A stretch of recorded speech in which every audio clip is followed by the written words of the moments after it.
not people out of work, but actually still a shortage of labor even in the future. But this really will be a world of abundance. Any goods and services will be available to anyone who wants them. That it'll be so cheap to have goods and services, it'll be ridiculous. And presumably it should be possible to imagine a bunch of goods and services that can't profitably be made now, but could be made in that, in that world, courtesy of legions of robots. Yeah. It will be a world of abundance. The only scarcity that will exist in the future is that which we decide to create ourselves as humans. Okay, so AI is allowing us to imagine a differently powered economy that will create this abundance. What are you most worried about going wrong?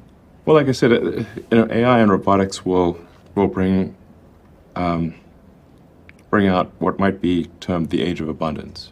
Other people have used this word. And that this is my prediction, will be an age of abundance for everyone.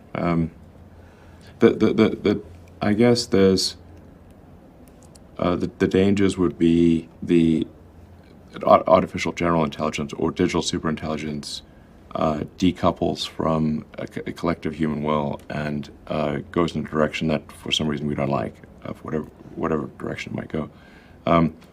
That's what sort of the idea behind Neuralink is, to try to more tightly couple collective human will to digital superintelligence, and also along the way solve a lot of brain injuries and spinal injuries and that kind of thing. So even if it doesn't succeed in the greater goal, I think it will succeed in the goal of alleviating brain and some damage.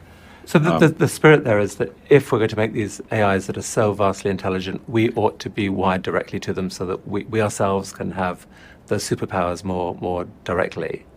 But that doesn't seem to avoid the risk that those superpowers might turn ugly in an unintended way. No, it's a risk. I agree. I'm not saying that I have some certain answer to that risk. I'm just saying, like maybe one of the things that would be good for ensuring that the future is one that we want is to more tightly couple the collective human will to digital intelligence. The issue that we face here is that we're already a cyborg, if you think about it. The computers are an extension of ourselves. And when we die, we have like a digital ghost. All of our text messages and social media and emails, and it's quite eerie actually when someone dies but everything online is still there. But you say, like, what's the limitation? What is it that inhibits human-machine symbiosis? It's the data rate. When you communicate, especially with a phone, you're moving your thumbs very slowly. So you're like moving your two little meat sticks. Right. At a rate that's maybe 10 bits per second, optimistically 100 bits per second. And computers are communicating at the gigabit level and beyond. Have you seen evidence that the technology is actually working, that you've got a richer sort of higher bandwidth connection, if you like, between external electronics and a brain than has been possible before? Yeah, so the fundamental principles of reading neurons, sort of doing read-write on neurons with tiny electrodes have been demonstrated for decades. So it's not like this is the concept is new. The problem is that there's no product that works well that you can go and buy. So it's all sort of in research labs, and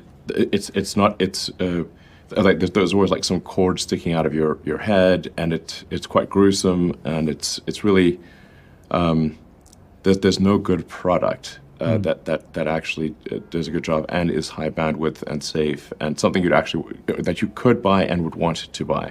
So, but in it, the way to think of the Neuralink device is kind of like a Fitbit or an Apple Watch that's where we take out a sort of a small section of skull about the size of a quarter, replace that with what in many ways really is very much like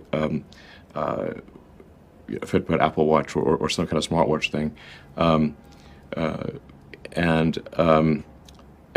with tiny wires, very tiny wires, wires so tiny it's hard to even see them. And it's very important to have very tiny wires so that you, when they're implanted, they don't damage the brain. How far are you from putting these into? Well, we have put in our FDA application to have the aspirationally do the human implant this year.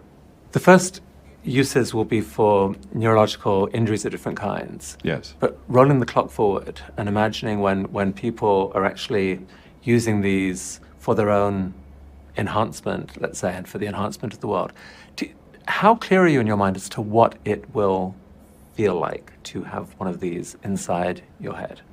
Well, I do want to emphasize we're at an early stage, and so it really will be many years before we have anything approximating a high bandwidth neural interface that allows for AI-human symbiosis. And for many years, we will just be solving brain injuries and spinal injuries for probably a decade. And this is not something that will suddenly, one day, we'll have this incredible sort of whole brain interface.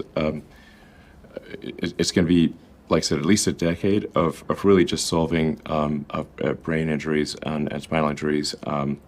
And really, I think you can solve a very wide range of brain injuries, including severe depression, morbid obesity, sleep, potentially schizophrenia, like a lot of things that cause great stress to people, restoring memory in older people. If you can pull that off, that's the app I will sign up for. Absolutely. I would. Please hurry. Actually. Yeah. I mean, the emails that we get at Neuralink are heartbreaking. I mean, they'll send us just tragic, where someone was sort of in the prime of life and they had an accident on a motorcycle and someone who's 25 is it can't even feed themselves, and this is something we could fix.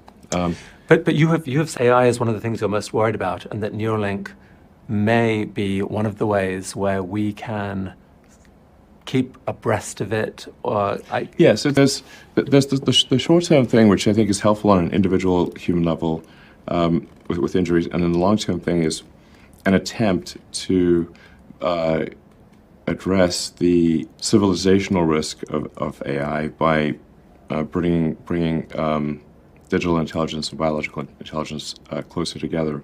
I mean, if you think of how the brain works today, there are really kind of two layers to the brain. There's the limbic system and the cortex. You've got the kind of animal brain, which is kind of like the fun part, really. That's where most of Twitter operates, by the way. Yeah, I mean, I think like Tim Irvin said this, like we're like somebody stuck a computer on a monkey. Right. So we're like if you gave a monkey a computer, that's our cortex, but we still have a lot of monkey instincts. Right. So. Which we then try to rationalize as, no, it's not a monkey instinct, it's something more important than that, but it's often just really a monkey instinct. We're just monkeys with a computer stuck in our brain. But even though the cortex is sort of the smart or the intelligent part of the brain, the thinking part of the brain, people are I've not yet met anyone who wants to delete their limbic system or their cortex. They're quite happy having both. Everyone wants both parts of their brain. And people really want their phones and their computers, which are really the tertiary, the third part of your intelligence. It's just that it's like I said, the bandwidth, the rate of communication with that tertiary layer is slow, and it's just a very tiny straw to this tertiary layer, and we want to make that tiny straw a big highway. And I'm definitely not saying that this is going to solve everything, or this is. It's the only thing. It's something that might be helpful. And worst case scenario, I think we solve some important brain injury, spinal injury issues, and that's still a great outcome. Right. Best case scenario, we may discover a new human possibility, telepathy. You've spoken in a way, connection with a loved one, full memory, Yes. and much faster thought processing, maybe. All Yes. these things. It's very cool. If AI were to take down Earth, we need a plan B. Let's shift our attention to space. We spoke last time about reusability, and you had just demonstrated that spectacularly for the first time. Since then, you've gone on to build this monster rocket, Starship. Yes. Kind of changes the rules of the game in spectacular ways. Tell us about Starship. Yes.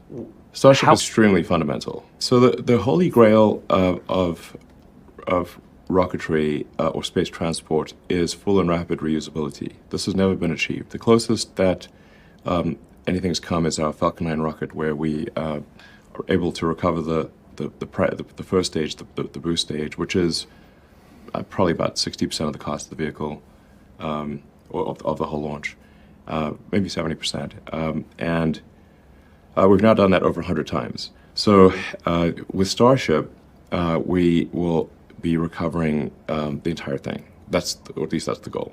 Right. And moreover, recovering it in such a way that it can be immediately reflown. Whereas with Falcon 9, we still need to do some amount of refurbishment to the booster and to the fairing or nose cone. So, but with Starship, the design goal is immediate reflight. Right. So you just refill propellants and go again. And this is gigantic. It just as it would be in any other mode of transport. And the main design is to basically take 100 plus people at a time, plus a bunch of things that they need to Mars. So first of all, talk about that piece. What is your latest timeline? One, for the first time a Starship goes to Mars, presumably without people but just equipment. 2, with people. 3, the sort of 100 people at a time. Let's go. Sure. And just to put the cost thing into perspective,